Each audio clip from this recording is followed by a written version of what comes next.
and I'm very pleased to welcome you all to this afternoon's panel. But it's really a special pleasure for me to chair today's session, since it's celebrating the publication of a new book of essays by my longtime editor, co-editor, and friend, Larry Diamond. It's called In Search of Democracy.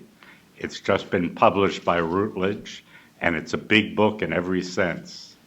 It contains 23 essays that cover an enormous amount of ground, both chronologically and substantively. Most of them have previously been published, although some have been expanded, including 10 that first appeared in the Journal of Democracy. They date back to as long ago as the 1980s, but most of them are much more recent.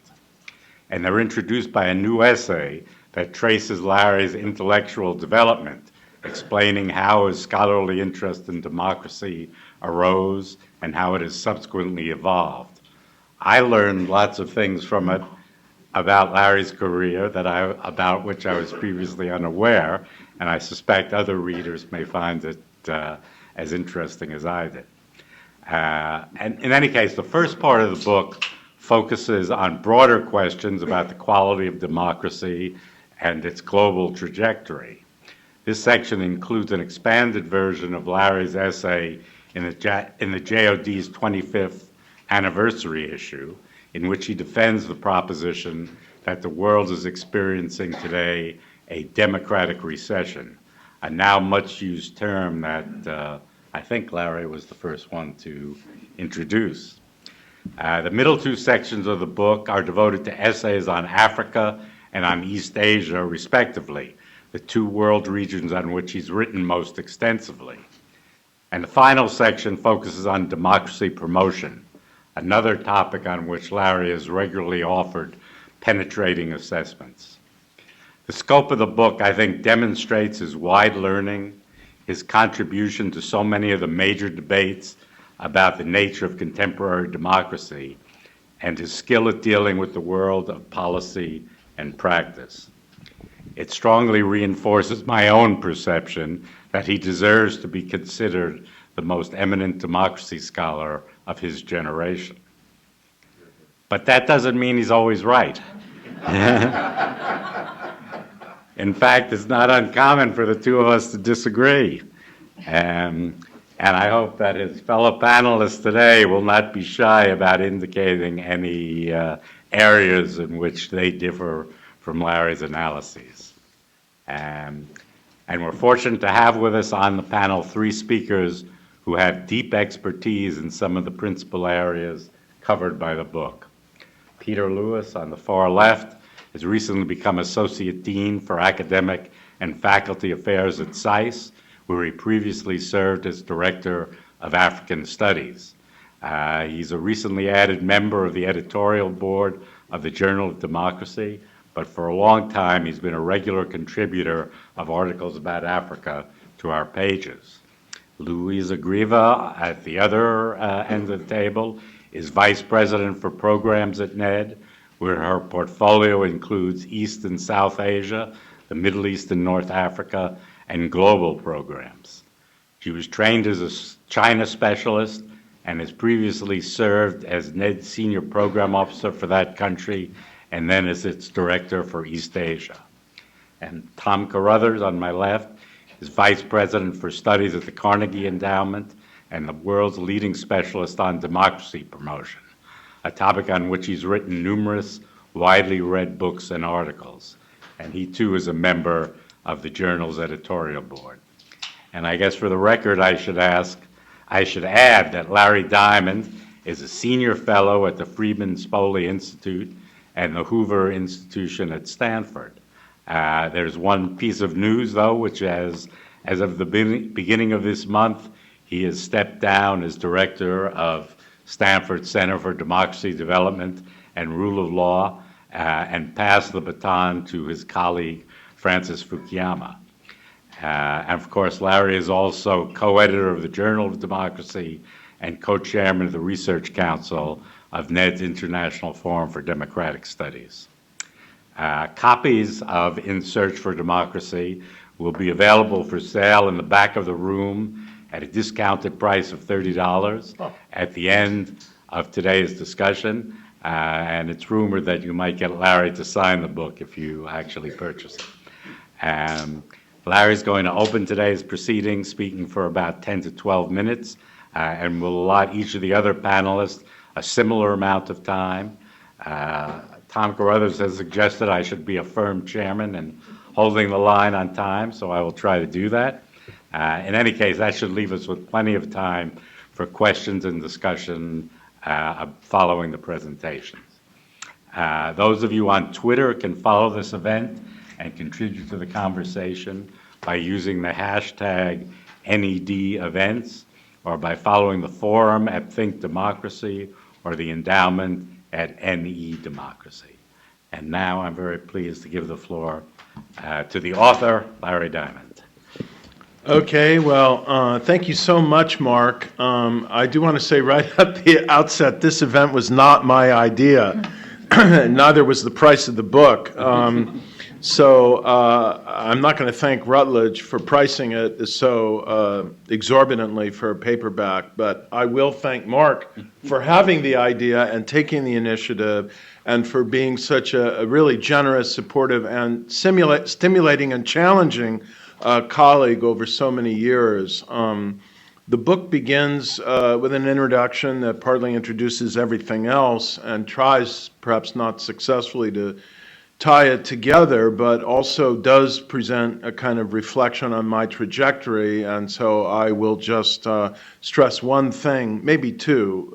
First, that the seminal influence on my trajectory, which will not surprise many people who've read my work over some period of time, has been our late and beloved colleague on the Journal of Democracy board and in so many other forums, Marty Lipset. And so I do want to acknowledge his indispensable mentorship, which we talked about the previous evening, Frank and I, among our Penn Kemble Fellows. And secondly, it's obvious just from what Mark mentioned that so many of these essays originated as articles in the Journal of Democracy, that without my involvement now for 25 plus years with not only the Journal, but the National Endowment for Democracy more generally, I would not only not have had these forums, I couldn't possibly have had the scope of, I'm already at 5 minutes. No. That was a joke, Mark. That was a joke. I couldn't possibly have had the scope of understanding that at least I've tried to get. And so just one final word of thanks to Carl Gershman for his friendship and colleagueship and leadership over this period of time. So a few kind of reflections very briefly. First, on what I do believe still is, and in fact increasingly is, a global recession of democracy. I will leave it to those of you who've seen the January issue of the Journal of Democracy, or might have an opportunity to look at the collection of essays we drew from that into this short book, Democracy in Decline, ? To kind of evaluate the different arguments that are registered there by Frank, Fukuyama, myself, Levitsky, and Wei, with whom I'm clearest in debate, Tom in his essay, and assess whether you agree or not that that democracy is slipping back in the world. But I would appeal to everyone who's thinking about the issue to not think about it purely in quantitative terms. One of the things that I would note about this book that I think is a contribution is a methodological one, that I have tried not only to evaluate different measures of democracy and to reflect on the Freedom House scale, but in coming to the conclusion that Freedom House really does have a workable, valuable methodology for evaluating the annual status of freedom and democracy, to also note, I think, both the methodological and substantive case for reworking their data to add, out of the existing two dimensions of political rights and civil liberties, a third dimension, which is transparency and the rule of law. And I think I show there not only that government integrity and accountability are actually slipping in the last 6 or 7 years in many regions of the world, much more visibly than political rights and civil liberties are slipping, but that we learn a lot about why democracy in general is slipping if we pursue this methodology. I think that the single biggest reason why democracy and freedom are slipping back in the world is bad governance, and that you can't understand the assault on civil society, the growing constriction of civil liberties, the shrinking space for internet freedom and even political pluralism, and the actions of pseudo-democrats or electoral authoritarians, which I increasingly think former Prime Minister, now President Erdogan is, which I think the Prime Minister of Bangladesh has become, without understanding the enormous incentives to corner public wealth and use it and accumulate it for private ends that accompany and motivate, in part, this shrinking of public space, civic space. And so I think the initiative that Ned and the World Movement for Democracy are beginning to mobilize to challenge the deepening kleptocracy in the world is extremely important to the battle for freedom and democracy in the world, and that we cannot separate the quest for viable democracy from the quest for good governance and transparent governance.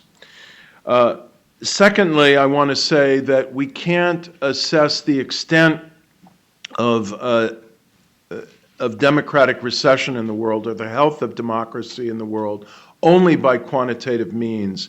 And this is why I think it's so important, why the articles that we've published in July and will again in October, and that we're gathering into a new book called Authoritarianism Goes Global, are so important.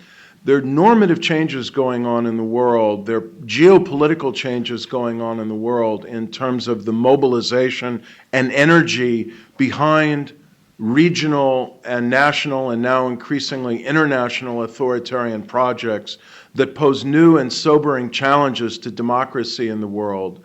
And I think the democracies of the world have lost some of their energy, some of their self-confidence, some of their effectiveness at governing, very visibly in the United States, where political polarization, I think, has reached alarming and deeply troubling dimensions, and we may be looking all over again, incredibly, at yet another government shutdown in the not-too-distant future. And this is badly damaging, in my view, the status of democracy in the world, the prestige of democracy in the world, and has taken quite a considerable amount of air out of what was, for an extended period of time, probably more than 20 years, what our late colleague and also beloved friend and mentor Juan Lentz called the democratic zeitgeist. And we need to recover that. So that leads to another point I want to make. I'm trying to rip through them pretty rapidly here. I really think we're at a moment now, it's not a crisis, it's not a third reverse wave of democracy, but it is a democratic recession that has both quantitative and, more importantly, qualitative and geopolitical and normative dimensions that I think risks gathering quite significant momentum if we don't mobilize a very creative, focused, energetic, and political, I want to use that word, effort to combat it. And I think we need a new strategy, a renewed sense of purpose, and democratic confidence and solidarity in order to combat it. I do want to note that, and I think we should note, perhaps somewhat in tension with the article I've written on the democratic recession, that the news is not all bad. And so we need to take note of where societies rise up and mobilize from the grassroots to renew democratic possibilities and promise. Thanks, that's very helpful. And just at the right time, Mark.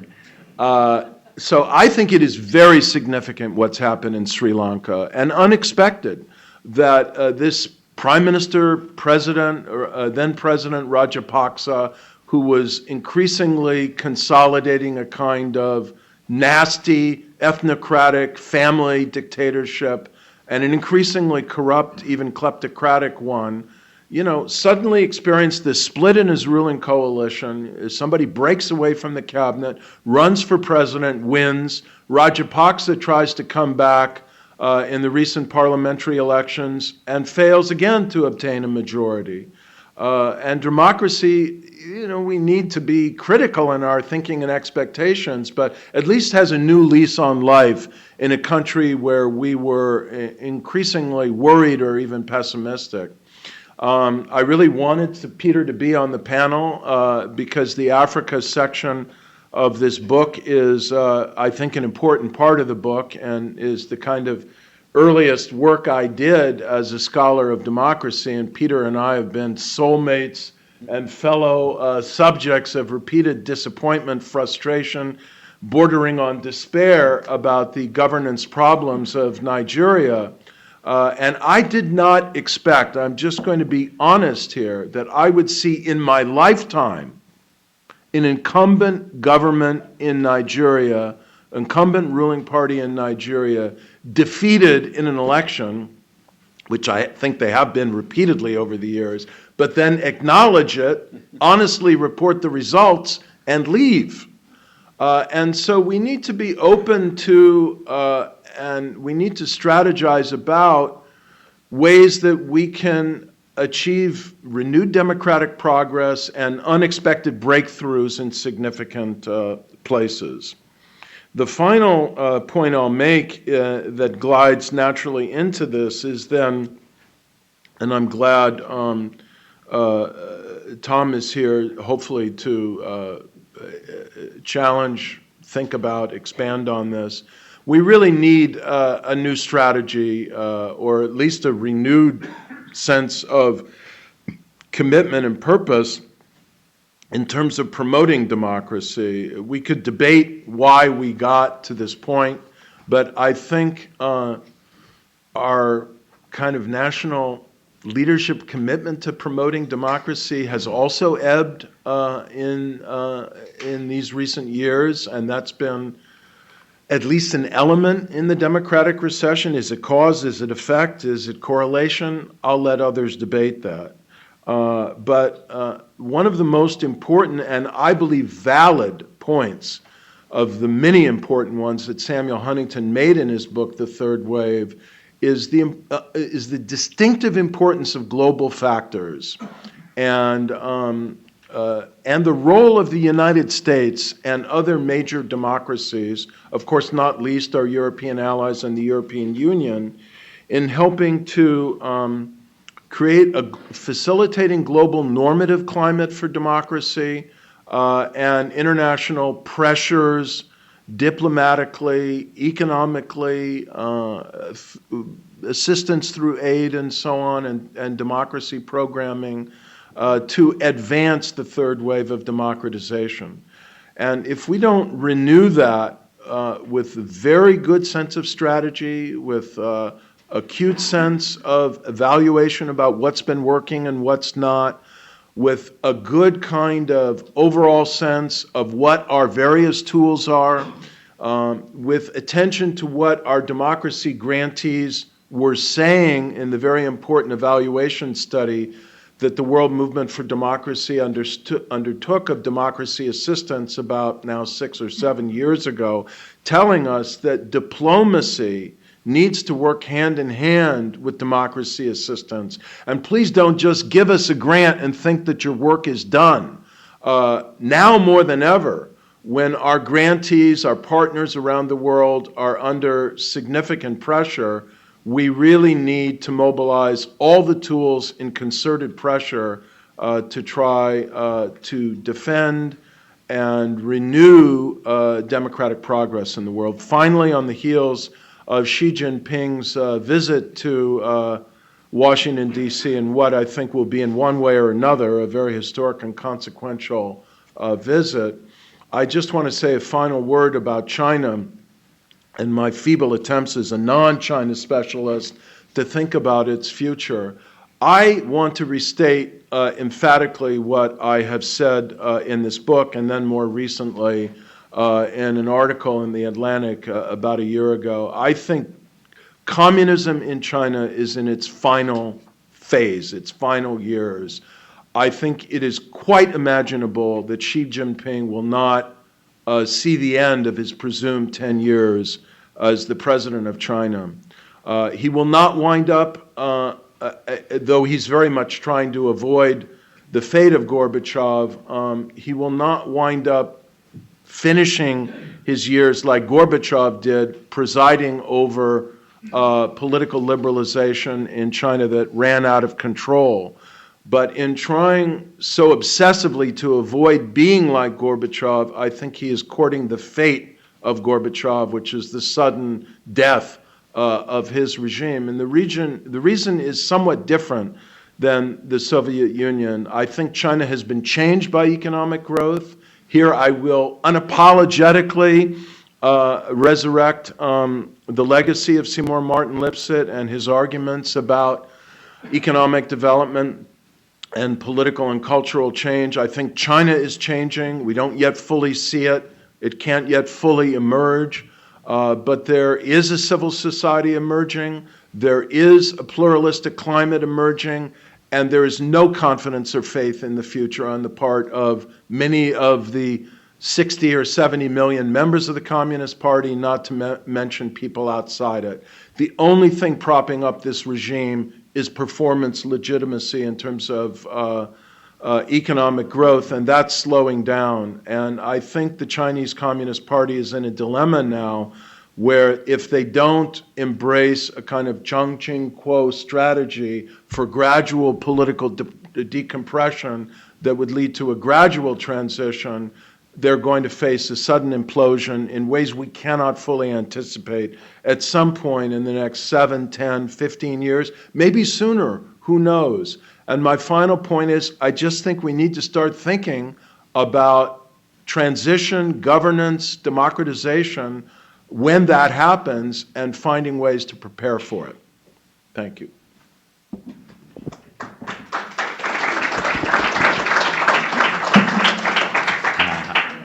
Thanks so much, Larry, for starting us off with such a rich presentation. Plenty of things, I think, for our panelists to comment on.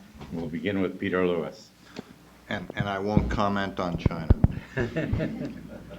I'll let others take that up. Well, thanks for inviting me to be part of this panel, and thank you, Larry, for this book. It was really enjoyable and invigorating to go back through some older material and to read or reread some more recent material. And, you know, this is not really a festschrift, but I will say it was a reminder of how unwaveringly Larry has been a partisan of democracy and democratization over the years, but also sharply analytical about democratic development, democratic performance, and the prospects for democracy around the world. Partisanship has not clouded judgment in this case, and this book really is a tour de force. If we go back to some of the earlier material, it anticipates many problems of democratization, even as early as the 1980s, discussions about class formation in the swollen African state and the imperatives of accumulation among clientelist groups and personalized rule.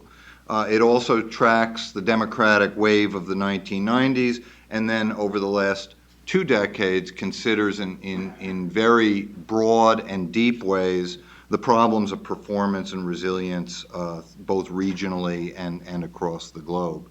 So moving to my area of focus, sub-Saharan Africa, we see a remarkable set of cross-currents. And without pushing back too hard on the theme of democratic recession, for which there is abundant evidence across Africa, I would say we see, at least in this region, somewhat more of a mixed picture. There are different trends and readings of the evidence. Obviously, we've come from a position of broad authoritarianism, merely 3 electoral regimes in Africa in 1990, and the early wave of democratization, the so-called third wave, that traversed the globe, also landed rather forcefully in Africa in the early 1990s.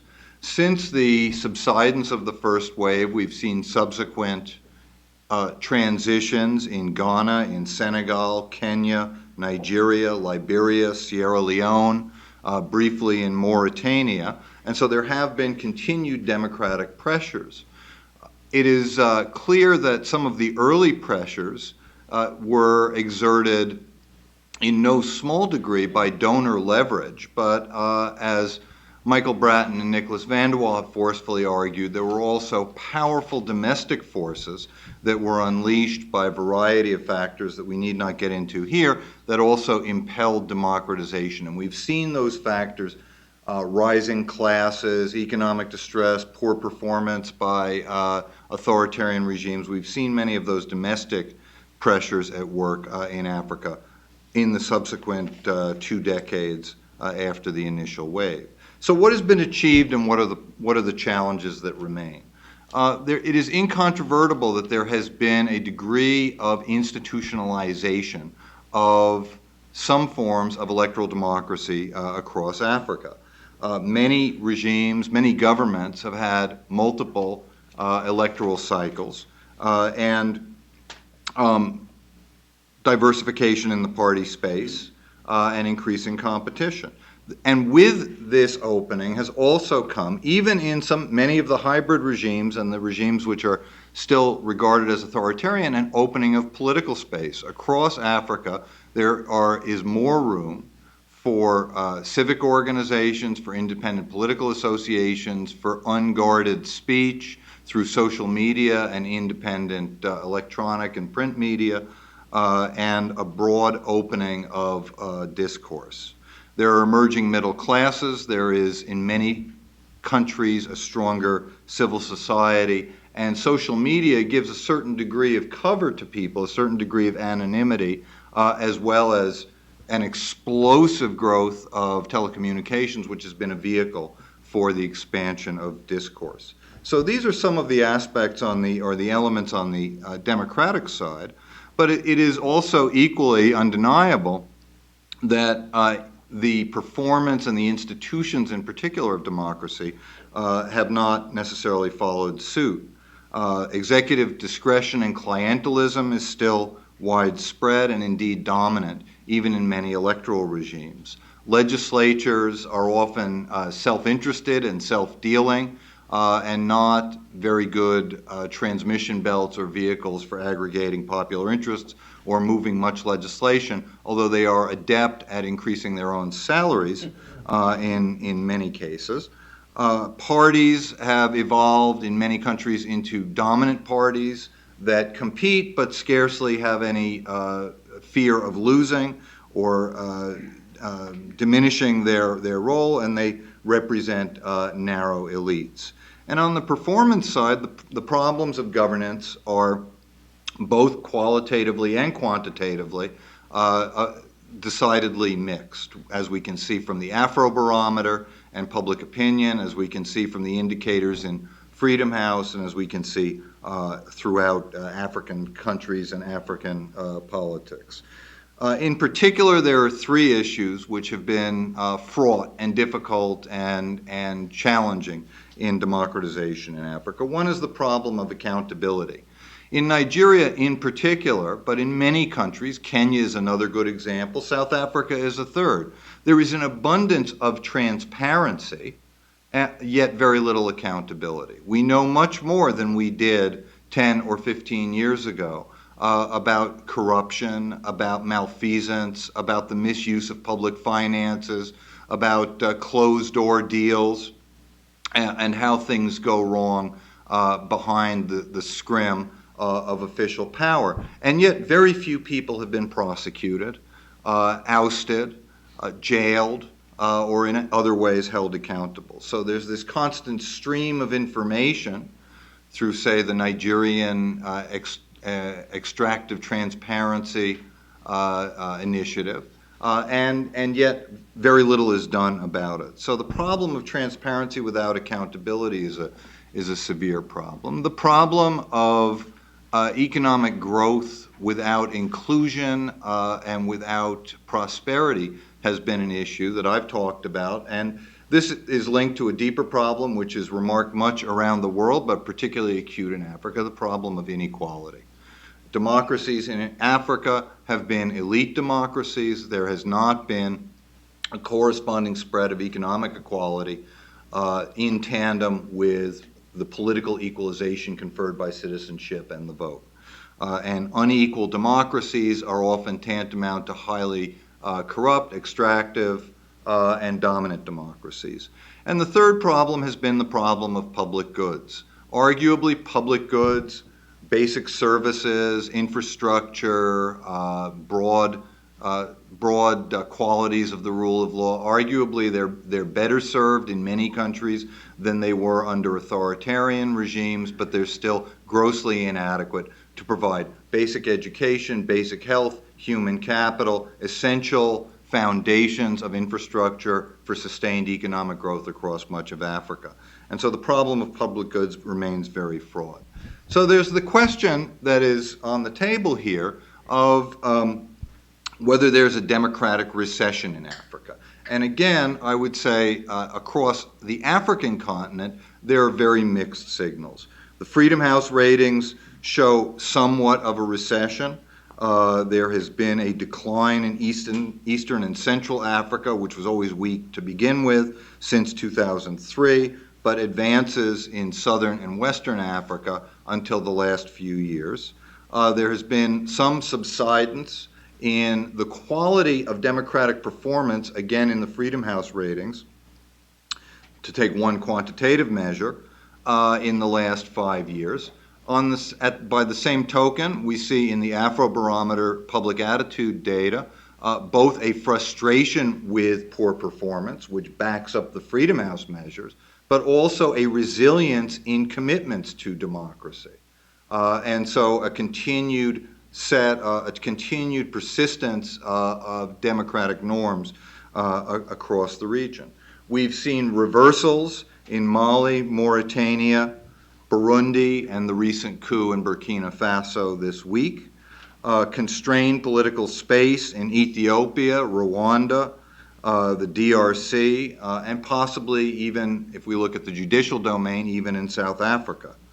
And yet at the same time, as we're talking about constrained political space and democratic reversals, there have been legal successions after the deaths of leaders in Zambia, Malawi, and Ghana, electoral turnovers in Ghana, in Kenya, in Nigeria, and in Senegal, and the continued resilience of electoral regimes and democratic preferences, again, as reflected in the opinion data.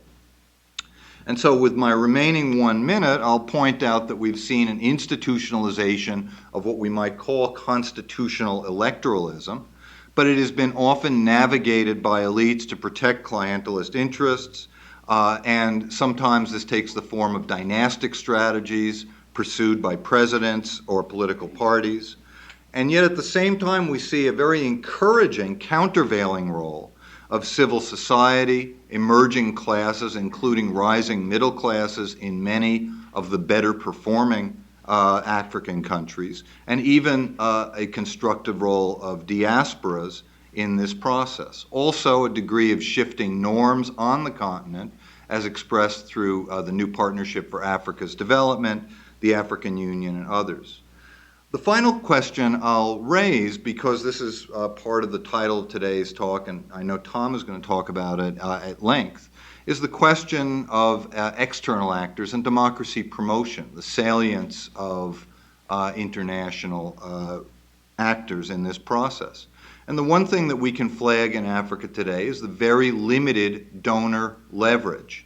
Not to say interest, but even if there were interest, and Larry's point is, I think, apposite here, there is the question of whether the donors bring much to the table in terms of resources or linkages that can prevail on the incentives or the choices of African political actors. There are election observers and there's other engagement, but it must be seen as, I think, tepid and marginal in many cases. So what we're looking at here is largely a domestic odyssey in recent years. And unfortunately, while we have seen some indications of a what I would call a mild recession, not a deep recession, we also see, as the economists say during a recession, that some of the fundamentals remain fairly resilient.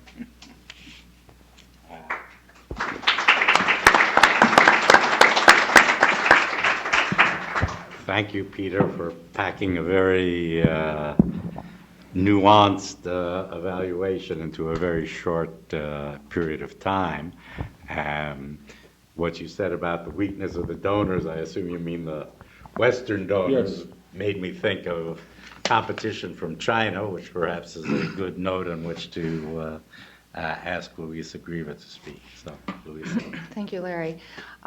Peter, I think you and I read the book with a similar appreciation for Larry's special quality of combining the role of a dispassionate, rigorous, persuasive scholar with someone who carries on his sleeve his sympathy and solidarity with those who are struggling for democracy, which, of course, we here at the National Endowment for Democracy greatly appreciate. The solidarity and sympathy comes through in all kinds of Larry's past writings, so it's very appropriate for us to pay tribute to that here. He certainly is one of our very favorite academics for that very reason.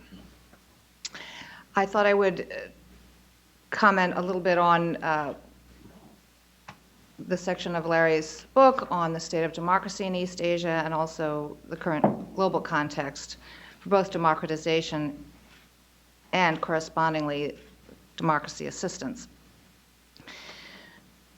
Larry boldly begins his section on Asia with an article entitled "The Coming Wave of East Asian Democracy." And you might think, well, how long ago was it that he was thinking there was such a wave coming? Published in 2012, I believe, so it's not so long ago that this title, so optimistically presented, came out in the Journal of Democracy, and certainly sounds distinctly out of sync with our mood today.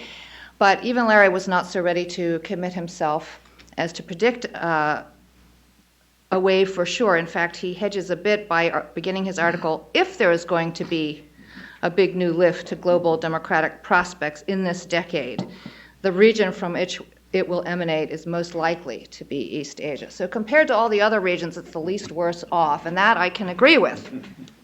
When we look at the quantitative aspects of where we see democracy in East Asia, and here he means Southeast Asia and East Asia, 17 countries. The article 3 years ago tallies 7 democracies out of 17 countries, the consolidated democracies of Japan, South Korea, and Taiwan, and then adding on 4 more, the young but resilient electoral democracies of East Timor, Indonesia, Mongolia, and the Philippines. And happily, this at least has not changed. Despite the recession, this proportion has remained. 7 are still democracies. And then what about the rest? We haven't, unfortunately, seen the beginnings of the wave. We have the good news story of Sri Lanka, which is not among the countries you defined for East Asia for the article. We do have Burma in this group, and so the welcome liberalization, which is covered in an article written fairly early on in the beginning of the opening up of Burma. The liberalization since 2011 has been a welcome and happy relief from the harsh repression of 50 years of military rule, the juntas that ruled the country since 1962. But NED's grantees and our own Burma experts on staff, the people who've been working on our very large Burma program here at NED, which has extended over more than 2 decades, have a fairly high degree of confidence that it would not be right to characterize the current ruler's plans as one to follow a path of democratic reform. Far better to call it semi-reform, some kind of liberalization, perhaps perpetuation of current elites' beneficial rule with under a somewhat different cover. So we can say Burma's moving more in the plus direction than the minus direction, but certainly not into the democratic column. And we already have another example, another case of an electoral democracy that moved firmly into the camp of a non-democracy. So Thailand, with its May 2014 coup, falls off the democracy side of the ledger, and completely ended the hopes that despite the highly polarized political situation and the overhanging tension due to the impending monarchical succession, would somehow, the democracy or the democratic rules of the game would somehow hold on and muddle through, and that's all come to an end. Larry called it a rocky road ahead, thinking of just 2 years ago, and clearly the rocks proved too much at the moment. And so we have no wave, and if we do somehow count Thailand and Burma against each other, one is plus and one is minus, that's sort of being generous to the prospects for democracy, we end up with a flatlining, and on quantitative terms, and then the qualitative issues that you're pointing to, we see the continued prospect of potential benefit from some of the long-term generational factors that are so well brought out in the thematic chapters and many of the country chapters in the book about the factors that will always bode well for the prospects of a successful transition that have to do with the classic modernization basket issues of income, rising incomes, rising education, urbanization. And Asia as a region, frankly, has not done as badly as some other places in the world. Many of those things are still on an upward track, and this should be, overall, I think, is the basis of a lot of the hope of your reason for optimism. However, the overhang here for all of it is what is the shadow shed by the big elephant in the room, which is China. And here we have something truly new. We can't blame Larry for not seeing it when he was collecting the articles. We only now are beginning to see a clearer outline of the game plan for the current ruler, Xi Jinping, and his communist, this generation of the Communist Party.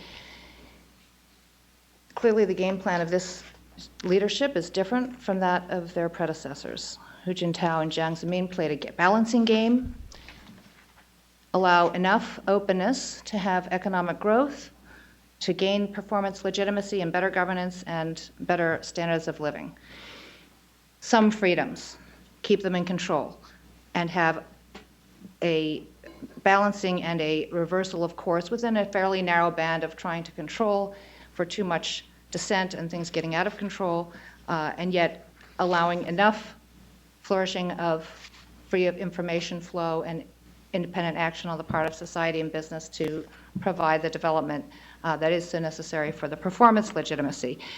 What's happening now? We see Xi Jinping and his leadership firmly deciding to push much further down, to draw the red lines as to the level of individual initiative, dissent, the ability of a feedback mechanism to correct party mistakes in governance at a much tighter level with far more coordination across the country and much less tolerance to have a temporary crackdown, see if it's enough to prevent a true challenge to the party's legitimacy or power, and then let up again. We don't see that seesaw and yo-yoing effect. In fact, looking back, it does start before Xi Jinping's rule. If you look at the news about trying to analyze what's the level of political freedom in China, nothing but it is getting worse since at least before the 2008 Summer Olympics. So we're now talking a longer period of 7 or 8 years, but Xi Jinping has again taken it to a new level. This strategy may well be doomed to failure. It may not save the Communist Party from losing its control. Absolutely, it's important for all kinds of thinkers and practitioners to think ahead about what would happen if the party's rule is seriously shaken. I am afraid that the qualitative damage done by this kind of short-term and repressive style of governance, not actually building up resilient institutions that can deliver good governance, as well as the capacity of society to take on those tasks of self-governance, which is the only way that democracies can succeed. These repressive tactics and the pervasive cynicism and corruption that is truly poisoning society are qualitative deficits that any follow-on regime will find very, very hard to make up for. So the qualitative deepening of non-democratic and anti-democratic qualities in China are worsening the prospects for a democratic follow-on, is my fear.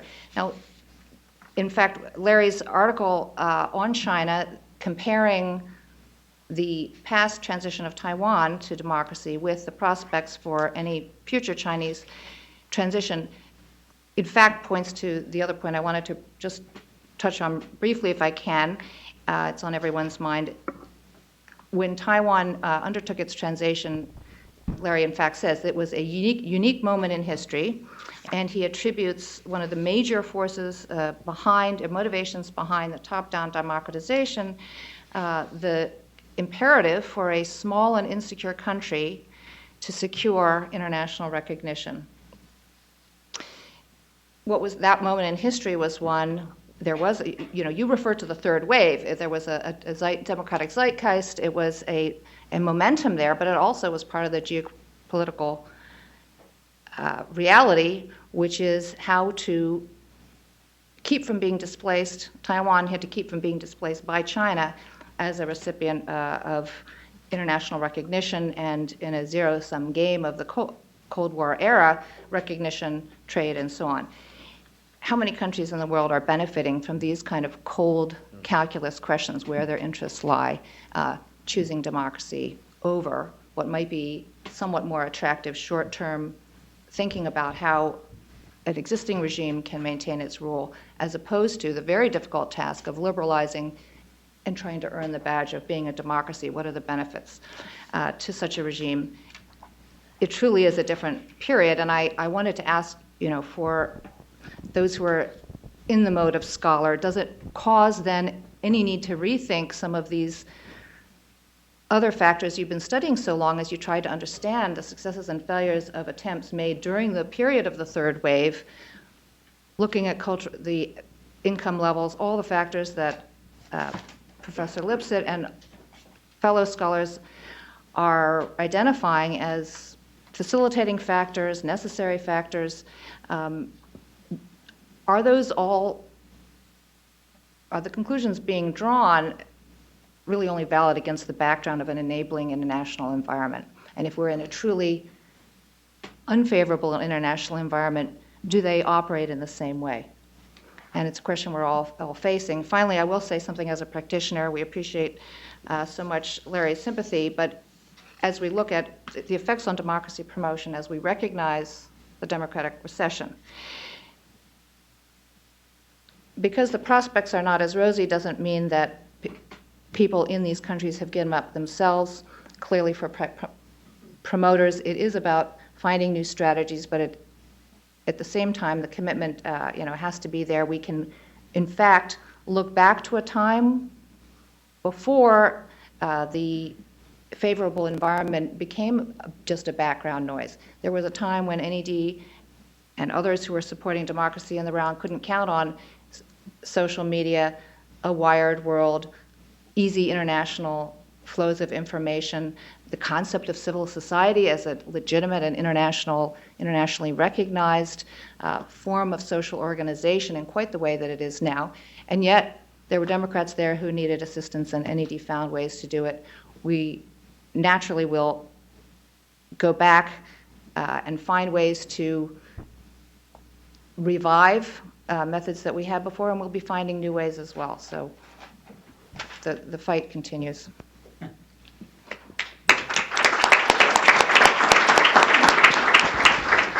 Thank you, Louisa. I think you also provided a very nice segue to Tom's remarks on democracy promotion. Tom? Thank you very much. Let me start with a few more words about Larry's book. To do that, I'd actually like to just read from the blurb on the back of my book. Those of you who offer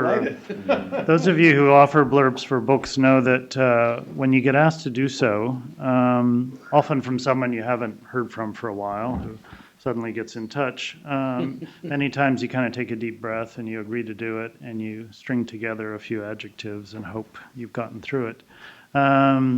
In this case, it's the opposite. When Larry asked me to do this, I was actually delighted, and I took the time to look at the manuscript of many of the essays of which I already knew, but to think about it, and actually here's what I wrote, and I actually believe it.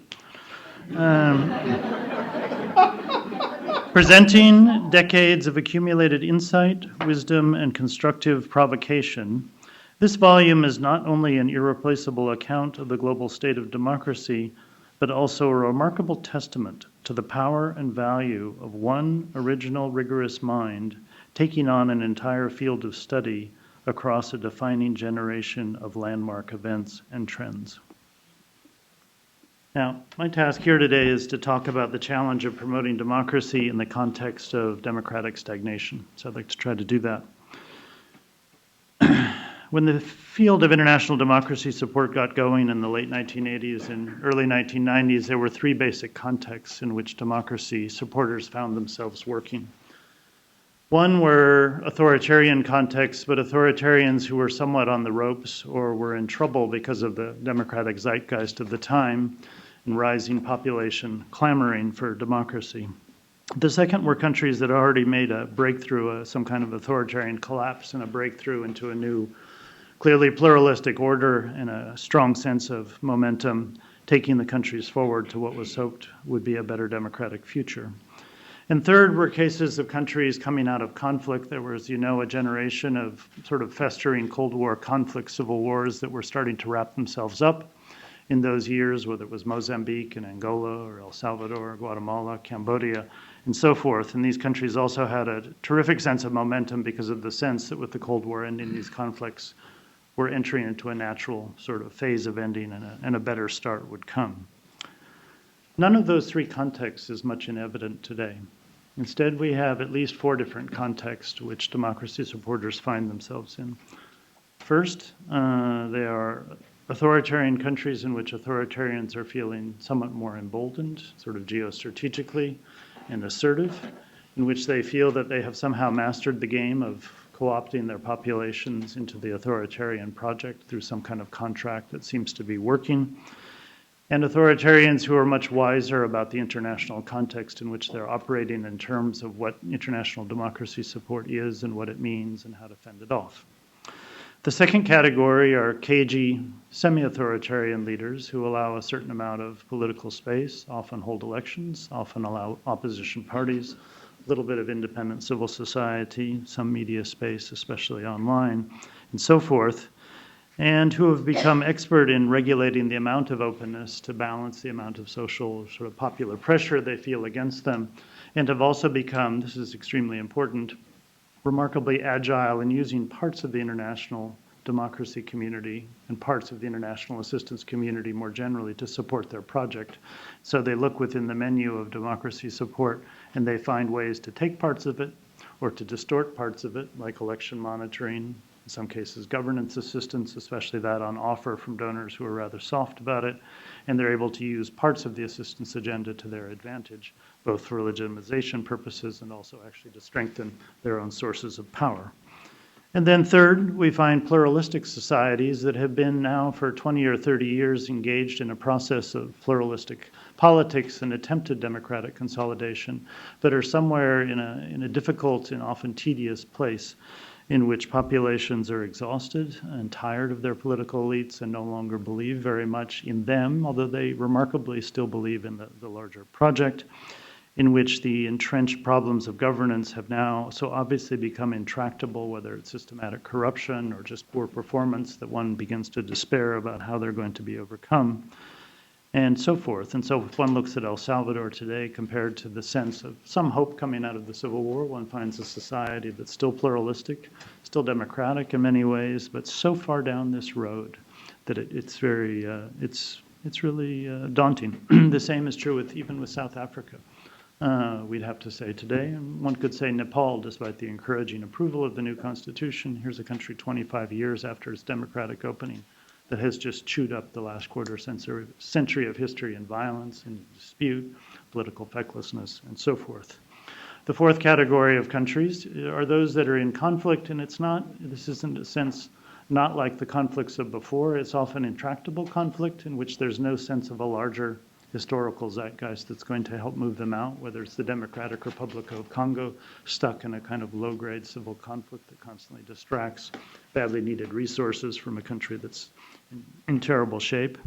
In Burma, ethnic conflicts that just seem to be a perennial part of, in a sense, what is Burma or Myanmar as a country, and really, is it a defined nation state, or is it going to be consigned to these kind of ethnic conflicts indefinitely? Or Libya, countries that have more recently entered into conflict in which it's hard to even align up sides and come to coherent negotiations, although they've been making a little bit of encouraging progress in the last few months on that score. So you have four very different kinds of countries than you had before. And what characterized those three categories that I first mentioned were a couple of things. One was just the basic sense of momentum. And it was momentum both in the sense that there were identifiable political elites, socio-political elites, who seemed to be part of a positive project, and you could work with them, and you could sort of feel like you were on a good side. And there was also publics that really had a great deal of hope, a sense of energy, and a sense of investment in the project. And what's characteristic of these four categories that now prevail, of course there are a lot of differences among them, they're very different kinds of places, is the absence of those two things. It's the absence of a sense of momentum.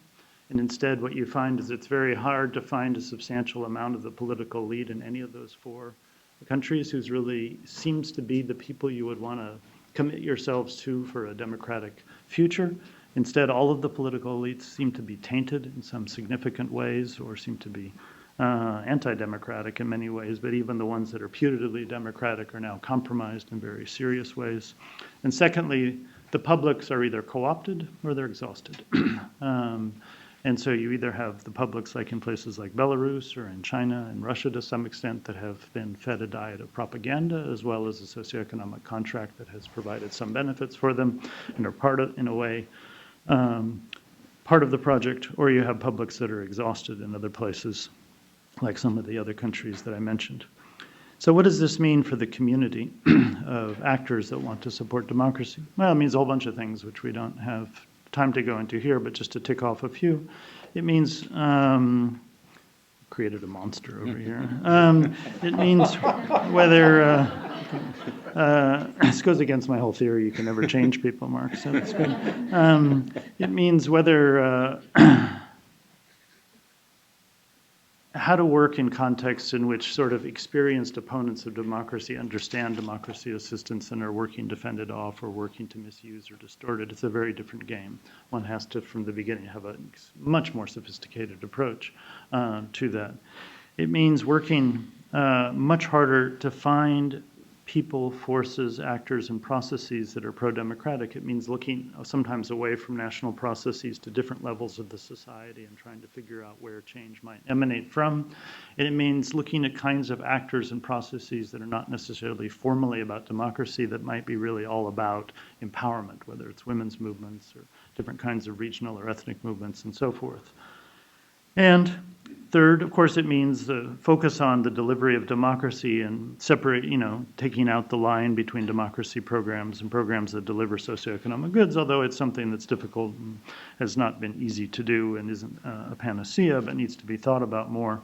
And fourth, it means moving fully beyond the cycle of sort of short-term project thinking and early enthusiasm and kind of burning out early, and sticking with processes that are generations long rather than years or even decades long, which is a very difficult thing for an assistance community that is more and more focused on short-term impact. Now, to meet those challenges, we have a democracy community that does have two encouraging characteristics. One is that it's much actually larger and more diverse than it was 25 or 30 years ago.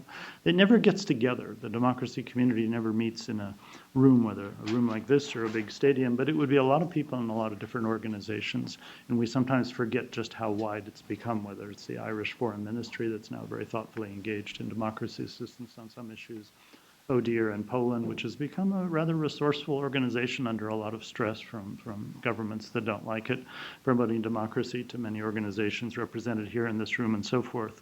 So the community is bigger, but in addition, part of that is that many capable transnational organizations that don't have democracy in their name are now carrying out work that is clearly related to participation, inclusion, empowerment, and so forth. And what really ought to be thought of as the democracy community is much, much larger than it used to be. The second characteristic of this community is that it is much more experienced. Now, I still sometimes pull out my hair when I see certain projects or initiatives that seem to just repeat bad ideas from the past. That certainly goes on, but in general, there's a lot of learning. Some of it I see looking around at friends in the room. People are much more experienced than are now in senior positions in organizations. The NED staff reflects some of that learning and thinking and capability, but so do many other organizations. And, people are upping their game in terms of commitment and sophistication of the efforts. But to conclude, I would say that this community has to do that in a very difficult state, which is that the larger policy community in which the democracy community is encased, if you will, or is part of, has unfortunately come to be deeply skeptical about the democracy support endeavor. In a sense, for two reasons. And I trace here these two reasons both to the Arab world, actually, and to the experience of the last 5 years. One is just, I think, an extremely simplistic but damning assumption of we tried democracy in the Arab world and look what we got. And that answer in different forms is presented when you talk about democracy in other places, whether it's Azerbaijan or Zimbabwe or other places. People will say we're not going to put our finger in the electric socket of democratization anymore. We've learned that's just very dangerous. And that's such a turnaround from where we were before, and it's such a damaging one, but it's powerful. And the second one is, again, an overgeneralization from a few cases and a mistaken application of certain experiences is, haven't we learned from Iraq and Afghanistan and maybe Libya after Gaddafi's fall that we can't really do much in countries? That it's too big of a task, and when we try, we spend a lot of money and we just get defeated and embarrassed. And mistakenly overlooking the hundreds of cases of small to medium scale progress in so many societies where you can go meet some people in a particular sector and see a dynamism or a sense of change or positive results, and instead being swept away in policy arguments at the very senior level of, we've tried that, it's been proven we can't really do that. And so this community that's larger and it's also wiser and it's facing these very daunting contexts is encased in a larger policy environment that I think is the most difficult one that it's faced for some time. So its problem is in a sense itself and then the world at the same time. Thanks for your attention.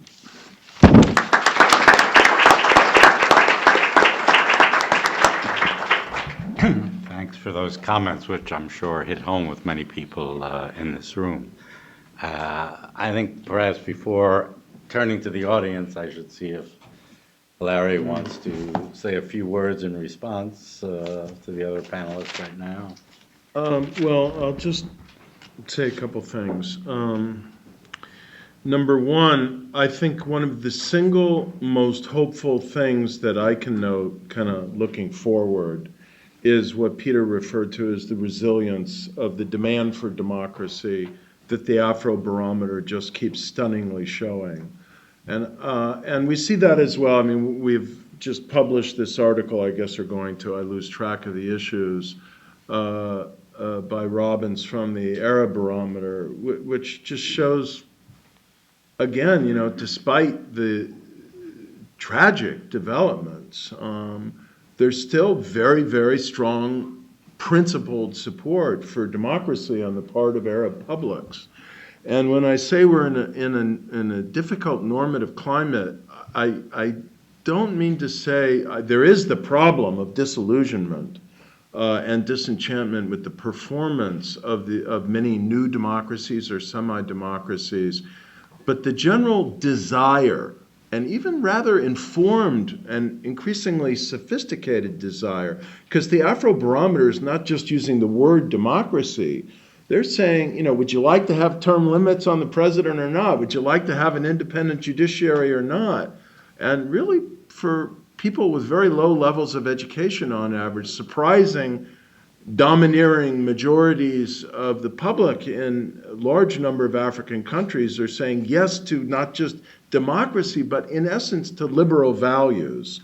So that's my first point. I think that, therefore, African leaders are in a more interesting and perhaps slightly vulnerable place than might be imagined. And this is why, I'm just going to say it, I was so upset when President Obama conceded so much in his trip to Kenya and Ethiopia. I realize he corrected it in each place by saying something embracing of civil society. But to call the government of Ethiopia democratically elected is just one of the most gratuitously grotesque misrepresentations of an African reality that any president has engaged in my recent memory.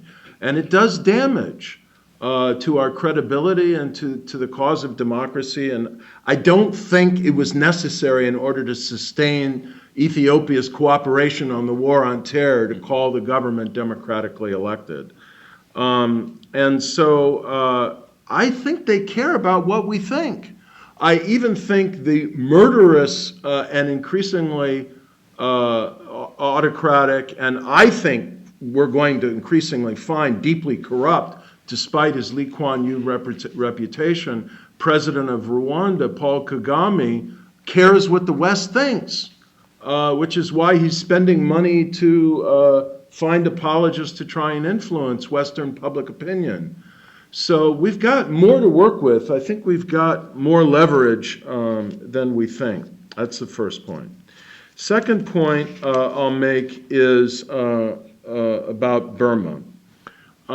Yeah, it's going to be really disappointing. But, you know, I could see when I was there, it was early on, I was, you know, in the transition, in thick quotation marks. I was more hopeful then, obviously, than I am now. But it was obvious then, and it's obvious now. If you don't change the Constitution, you know, democracy is not going to be the result. Now, unfortunately, Bridget, are you still here? I did not hear your presentation. I understand the data we're getting from the recent Asian Barometer survey in Burma is sobering, and you know, put some cautionary tales in terms of the work we have to do to advance democratic values and understandings in Burma. But I am actually rather optimistic about Burma in the kind of medium run. I do not think that a long-term electoral authoritarian project is going to be sustainable in Burma. And I think that, you know, I guess I better conclude, or we're not going to get any questions at all. Part of what I was saying when I said I think we need some new elements of strategy is I'll just, you know, completely lovingly embrace what Tom said about, you know, long term. We need to play a long game. And if we're playing a long game in Burma or in parts of Africa and elsewhere, I think we need to really heavily invest in civic education and normative, informational, and ideological offensives. This is why the reason I stepped down as director of the Center on Democracy, Development, and the Rule of Law is that I want to write a textbook on democratic development and basically make it freely available to the world with a lot of kind of website and other stuff as well. I just think we have scratched the surface of what is possible in the modern era of the internet, of the thumb drives and everything else, to expand understanding of democracy, to inspire about democracy, to empower people in a variety of ways, to be even local level agents of accountability, which is part of, I think, what Louisa is referring to. And, you know, if we have a stream of our work, and we've had lots of streams of our work, but I would invest much more money, energy, and attention in that, not only because, you know, I'd like to see more people doing what I plan to do, but because I think there's a lot of evidence from what happened in Central and Eastern Europe, for example, that if you do that over several decades in a sustained way, it's going to accumulate into something profound at a moment that we can't quite anticipate. All right, thanks, Larry, for that. And the floor is open. I think we have a microphone somewhere which we can bring to you. Please just indicate your name and affiliation and try to keep the questions relatively brief. Let's go with red one first.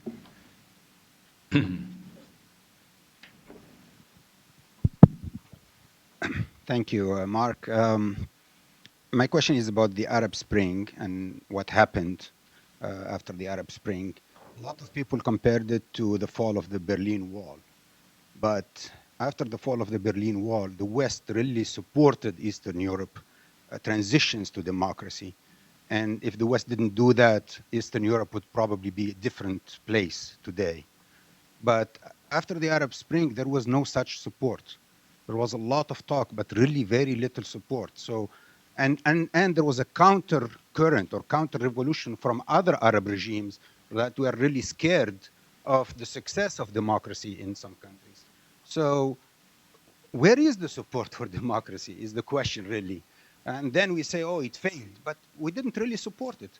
And the best case is in Tunisia right now, which is still succeeding, one of the only 5 countries that's still on track with the transition, but still also receives very little support. And the Senate just a couple of weeks ago, wants to reduce the assistance to Tunisia rather than increase the assistance to Tunisia. And the economy is in shambles, and people in Tunisia or in the Arab world are saying, we were better off under, the oppressive regimes because there is no Marshall Plan. There is no plan to support these democratic transitions like we did in Eastern Europe. Why isn't there support? Why did the United States and Europe not provide the necessary support to Tunisia and to the other countries from the early stage on? And I think the transition is going to continue for another 10 years, but we really need to support them if we want to see a success story, in Tunisia or in the Arab world. Thank you. Larry, do you want I think to we should collect take a all of group? them, or we'll Okay. never get through them all. All right. Don Horowitz, and next over there. I was thinking as Larry and Peter were speaking about how little we know about the resurgence of democracy where it's gone under before. And in a couple of cases, at least, I think we have a pretty good explanation in nepotism, blatant nepotism. Sri Lanka's one, Indonesia's another. There are some others around. So the emphasis on transparency is certainly not misplaced. If you then go to China, it may very well be that Xi Jinping's strategy is better than it may look, because, of course, the emphasis on corruption, it has 2 faces. One is to get rid of potential opponents, and the other is to get rid of corruption. We'll see whether the latter really is part of the plan. But with respect to China, and here's my question for Larry. There's an old literature that says that consistent coercion is better for the preservation of authoritarian regimes than a shift between coercion, reform, a kind of inconsistency. And from that standpoint, Xi Jinping's strategy looks a lot better, and especially if you consider what looks like his pretty good relations with the army and the solid support of the army for the authoritarian regime. So can you factor these things into your assessment of China? It may very well be that China's got some other prerequisites of democracy, but on this score, it may also have some pretty good supports for I authoritarian. can't hear a word you're saying because of this development, which maybe the Chinese government has more control over events at NED than everyone might have realized. Could you just say the last part again? Yeah, no, I just said, look, from this standpoint, Xi Jinping may look a little bit better than you think, and especially because of his apparently good relations with the armed forces, who will be steadfast supporters of authoritarianism. Okay, the woman right here. Yeah. Thank you very much to the panelists. It was very, very interesting discussion. International Republican Institute, Erika Weberita. The International Republican Institute, with the support of NET, has been working and advancing democracy for more than 30 years. And of course, for the last 6 to 7 years, we're really focusing on what Larry was mentioning. The reason why he thinks democracy is in recession, that means governance. And when you work in specific countries, you see that support from the grassroots. But when you look at the international community, and specifically now UNGA, the United Nations General Assembly is coming and the Sustainable Development Goals will be discussed, how worried are you that there is less and less or no mention of the word democracy among that international, that leadership that you mentioned is lacking, about discussions of the leadership about democracy? We're talking about the rule of law, human rights, etc., but we're not using the word democracy that encompasses all that. Thank you. Shall we begin with that round, Larry? Next round, yeah. Okay, well, very briefly, Radwan, you know I agree with you, and I've said probably not with sufficient focus on how it can be heard broadly and impactfully enough, but I've said repeatedly at every opportunity that I've had, and will say again and accept your challenge now to find a way to mobilize a collective saying of it that hopefully will have more impact. That the whole hope of the Arab Spring, I think, for a while now, is clearly riding almost exclusively on Tunisia. And it's clear that the Gulf dictatorships, and now probably al-Sisi as well, and all the rest, want it to fail, and are probably trying to subvert it, but certainly will not lift a finger to help it. And I don't think there is any country in the world, not a single one, where the population size of the country is more out of proportion to its geopolitical importance to the future of democracy globally than Tunisia. And so when you think about what, several $100 million of assistance, which I think is what is needed now per year minimum, could do, and maybe help unlock in terms of European assistance, it's a massive failure of imagination. And I think the President of the United States, there still are some narrow moments when there's an opportunity for bipartisan leadership. And I think this is one on Tunisia if some initiative could be taken. I also want to say, I cannot name the person, but I know someone who was extremely operationally close to American government policy and responsibility when Gaddafi fell and the transitional government in Libya took shape. And this person has told me with a high level of credibility that the Libyan transitional government made specific urgent requests for security assistance, not American troops on the ground, but police training, weapons, obvious forms of assistance that you'd think, frankly, anybody who had read anything in the post-conflict, literature of state building and democracy building would understand is step one. If you don't have a state, you don't have a democratic state even being possible. Step two, if you want to have a state, you better solve the security problem on the ground first with policing and a viable armed force. And there was essentially no response from this administration. And, I can only guess, I don't know the reasons. The president probably felt we did, I wasn't really wanting to be involved in this. I don't want to get deeply involved. We did what we could. It's your responsibility now. Well, I'm sorry, after we did what we did to topple Gaddafi and create the vacuum, I don't think we have an obligation to put troops on the ground, but I do think we have an obligation to provide security assistance when a reasonably legitimate and viable transitional government asks for it. I think this history is still to be written, but I think it will be absolutely damning when it is.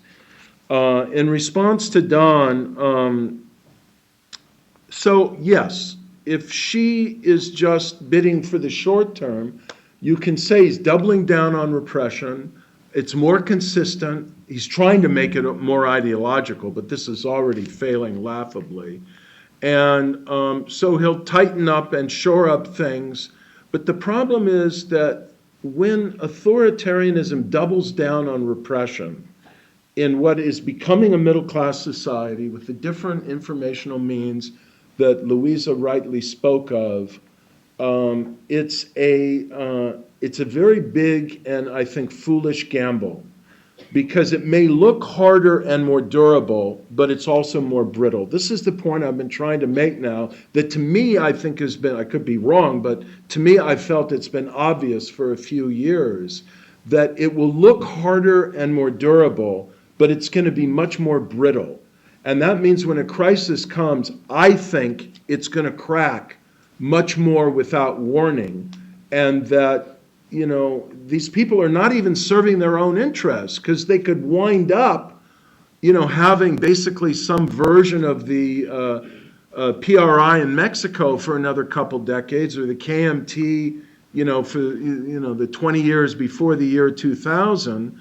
And they're going to lose that opportunity, and, you know, but that doesn't mean that democracy will result. I agree with what Louisa said about that. And as far as the UN and the UNGA and so on, you know, you just maybe have higher expectations of the UN than I do. I don't want to write off the UN. I think it's good that there's a UN Democracy Fund still giving resources. I think I'll take what I can get from the UN General Assembly and the UN system. I don't think it's as bad as you said, but my expectations were lower to start with. And I just think we need to create ad hoc coalitions or alternative broad multilateral coalitions that are, you know, substantially outside the UN system, and then use UN convenings and institutions opportunistically when we can to advance the agenda. I have a little bit of hope, I don't want to overstate it, that with the U.S. having fairly suddenly assumed the leadership of the community of democracies, and with some modest enhancement of the organization and tools of the community of democracies, that could be, in the next 2 years, certainly a more promising vehicle than the UN to try and, you know, mobilize collective pressure for democracy building, democracy legitimation, and so on. Thanks, Larry. Did anyone else want to respond to those questions? Okay. Yes. Yes, Ruben Perina from George Washington University. I was just wondering why there was no discussion of Latin America. Is there any? Did I miss something? No, the reason why is because there's not a separate chapter in this book on Latin America. And believe me, the minute Arturo Valenzuela walked into the room, I felt, oh God, I'm really, I'm going to be held accountable for that, and I feel badly about it. But, it's not a region of the world I know as well. I think Tom knows it better, for example.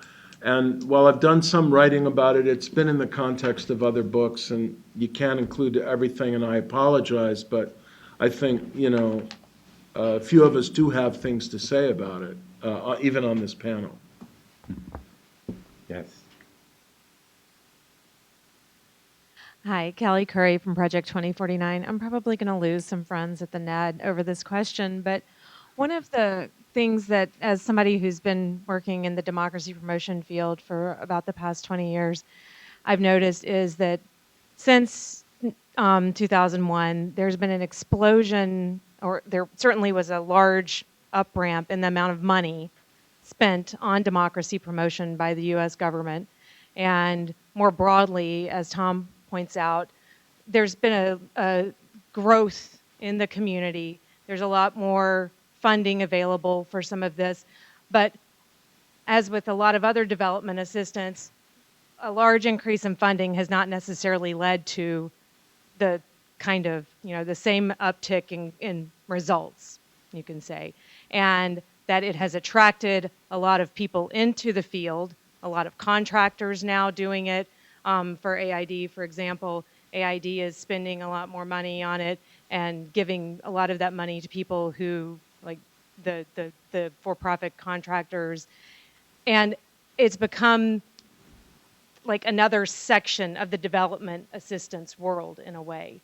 And I wanted to ask if how that fits into some of the other themes that you're raising about rethinking how we do democracy assistance and whether that's a good thing or a bad thing, and just kind of draw you out a little bit on that. You want to take any more? We'll probably Yeah. get Any close other to- questions? Not sure I'll have time for another room. Carl, do you want to say something? No? I think there's one more back there. Is Bridget? All right, it's two, and Bridget next. Hi, thank you. I'm Thomas Flores from George Mason University. And one thing that coincided with the third wave of democracy was a turn towards more neoliberal economic management at the same time, right? And there's some question within economics and political science as to whether these things are at times, there are tensions between the two. And one thing in a book that I have out next year is that what we've seen is that elections take place in places with rapidly declining tax bases. So if you look at elections taking place in the early 1990s in places like Poland versus elections taking place in places like Sierra Leone today, people winning elections are coming to power with very, very little actual money to spend on public goods. So governance certainly matters, to follow Larry's kind of initial set of comments. But in a sense, governance matters, but money matters too. And given that elections are much more likely to be taking place in the midst of financial crisis, much more likely to be taking place in places with virtually no tax base whatsoever, in places with flat foreign aid, in places with IMF agreements, that are placing extreme conditions on social spending. How does that fit into a democracy promotion strategy when we're trying to improve the holding of elections? Or train new media, do civic education, when really in the end, the structural problem of democracy in many of these places is that governments are coming to power with no money to spend on bridges, schools, clinics, what have you. Thank you. And then, Richard.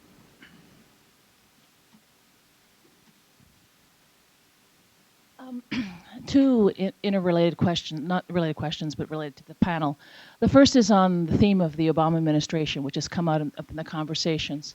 Why do you think the Obama administration has been so unsuccessful in promoting democracy, aka beyond the issues of what's happened in the Arab world? Why are there such inconsistencies? And I'd like the panel to sort of raise those issues, particularly as we see from the experience of Asia, we see the same mixed signals being sent in this regard. The second question I have is about civil society and looking towards new strategies. Are there lessons and dynamics that we can point to now? We have a much stronger, more vibrant, interconnected civil society as well. It's not just in terms of democracy promotion, the community, the civil society has expanded. Are there new lessons that we can learn about this interacted and more vibrant civil society for democracy promotion as we look to the future? Are they the source of the new strategies? Thank you. Tell you what, why don't I first see if any of the other panelists want to respond to any of these questions, and then we'll give Larry the last word. Tom? Louisa? No? No, I thought on democracy promotion. Why don't you, Yeah. I think you should respond on that. With response to your question about amounts of money, that's a good question. I think that first that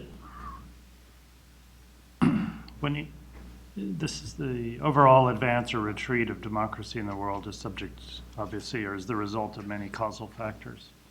And democracy assistance is only one of many, and a small one, I would say. And so I don't think we can tease out and say more or less spending should have produced in this causal mix that kind of result. You could be doing very good things in democracy assistance and have democracy in the world continue to decline.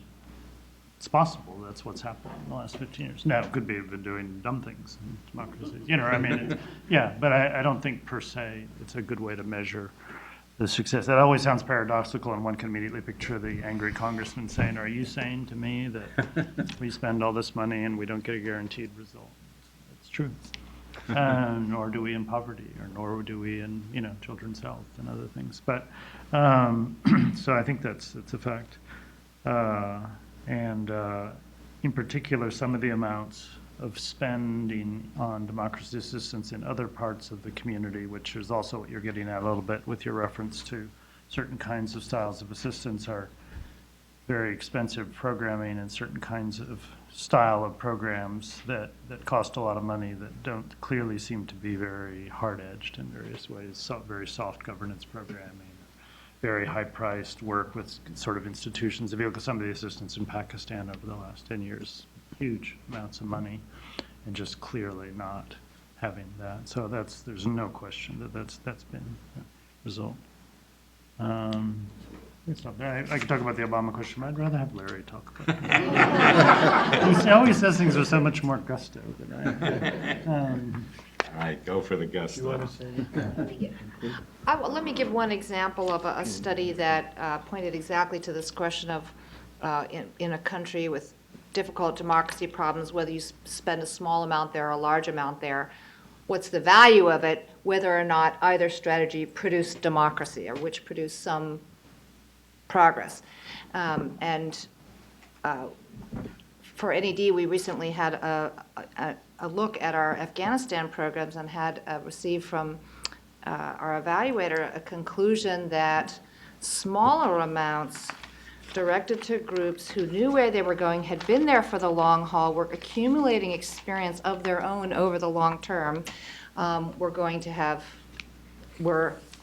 making an impact in the sphere of independent media, in the availability of information, in the availability in a location of actionable accountability information about abuse of power or services in their area, which wouldn't have otherwise existed. And yet, at the same time, you have much, much larger scale programs which didn't have similar results. So to illustrate the point, that doesn't prove anything across the board, but we have one case, and we're happy to share that study with anyone who's interested.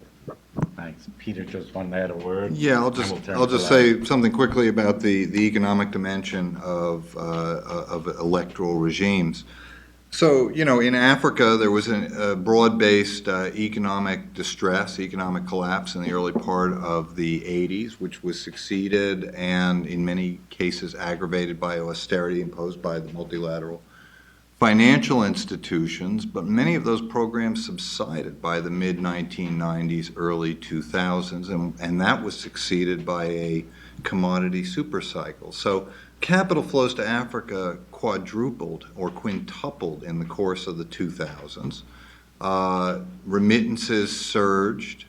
And so this notion, I mean, we can talk about the empirics, but this notion that the tax base shrank and there was no money for public goods or for public spending, I think flies in the face of debt relief, increased capital flows, better macroeconomic management coming from indigenous sources, and the basic withering of multilateral leverage over domestic economic programs. By 2009, in the wake of the global economic downturn, the IMF had one program on the African continent, which was Seychelles, and a total stock of loans outstanding of about $500 million. So they were basically done in Africa by 2008, 2007. And so that doesn't quite fit with the narrative that neoliberalism has created binding constraints on the capacity of democracies to perform better.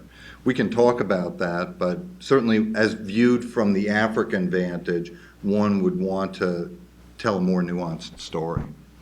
Thank you, Peter. And Well, final I'm words. going to conclude briefly and without nuance. But with gusto. No, I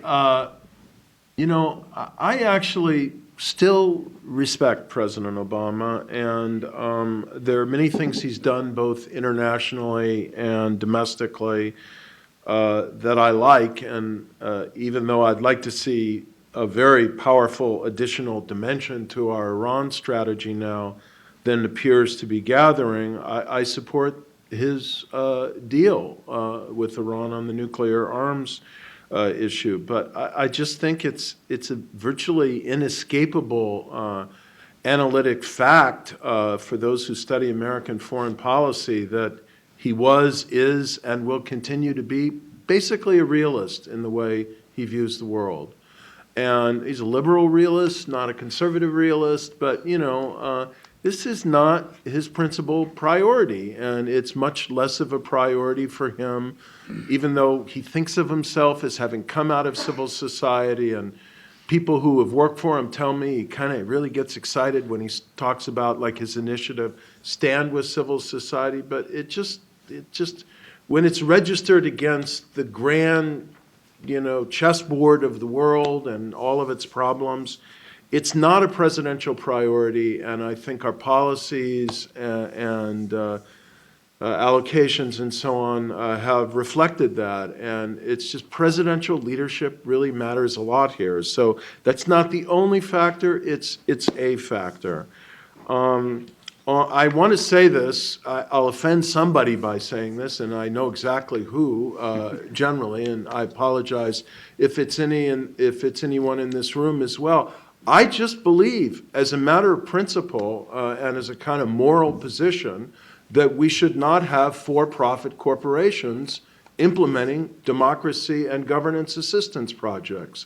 I've believed that for a long period of time. I think all the money that is going to for-profit implementers should go to either to the non-governmental providers or to continue to rebuild the standing capacity within USAID. I'm not opposed to the private sector and the profit motive. I just think it's not healthy in this arena. And I could elaborate in many ways privately why I feel that way. But believe me, people on the ground in these countries note that. They're sophisticated. They know what's going on. And a lot of them feel strangely about even the just symbolism of this. Then finally on civil society, I do have a chapter here on civil society that's now 20 years old, but I think many of the lessons are still appropriate, and I'll just highlight two or three.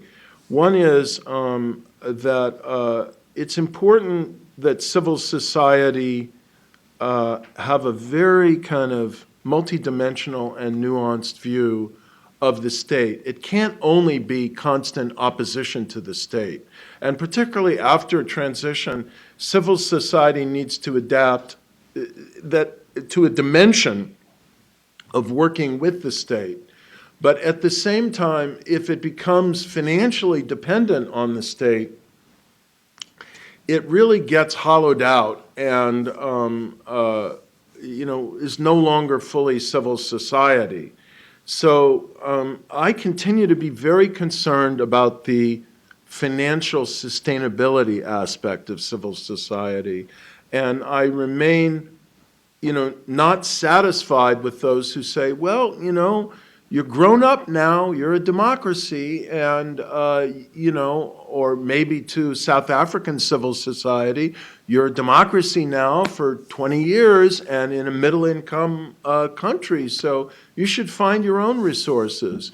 Well, where is a civil society organization that is monitoring Jacob Zuma's government, exposing the growing corruption of that government, monitoring, not very good performance at lower levels of government and the parliament and so on and so forth, raising challenging questions? Where is it to get its internal funding when the private sector knows that if they fund a civil society organization like that, the tax man will knock on the door and say, oh, well, we discovered you've been doing this and contracts, forget it. And, that game is played in South Africa, and even liberal-minded businesses don't want to blatantly offend the ANC. And this goes on in country after country. So I'm not saying they shouldn't be doing contracting, for the private sector, government, limited basis. I'm not saying they shouldn't be enterprising in, when they reach a certain level and the system reaches a certain level and mobilizing resources. But I think the finger points back to a lesson for us, and it gives me a chance to make a point I wanted to make in my opening remarks, and I just ran out of time. And I'm sorry that some people in this room have heard me, say this now several times, and they're probably getting tired of hearing me say it. I think one mistake we have made in the democracy assistance community is to graduate countries from assistance prematurely, simply because, that's no longer the flavor of the month, or they're too wealthy in terms of the income level of the country, or democracy's been in place for too long.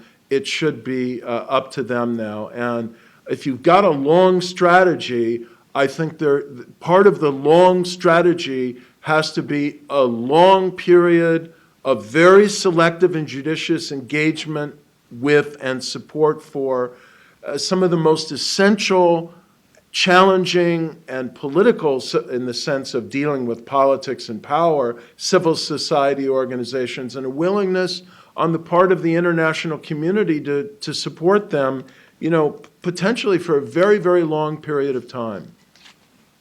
Well, thank you for that ringing peroration, and thanks to all the panelists for very interesting remarks, and thanks to all of you for coming. Join me in giving And a thank round. you all.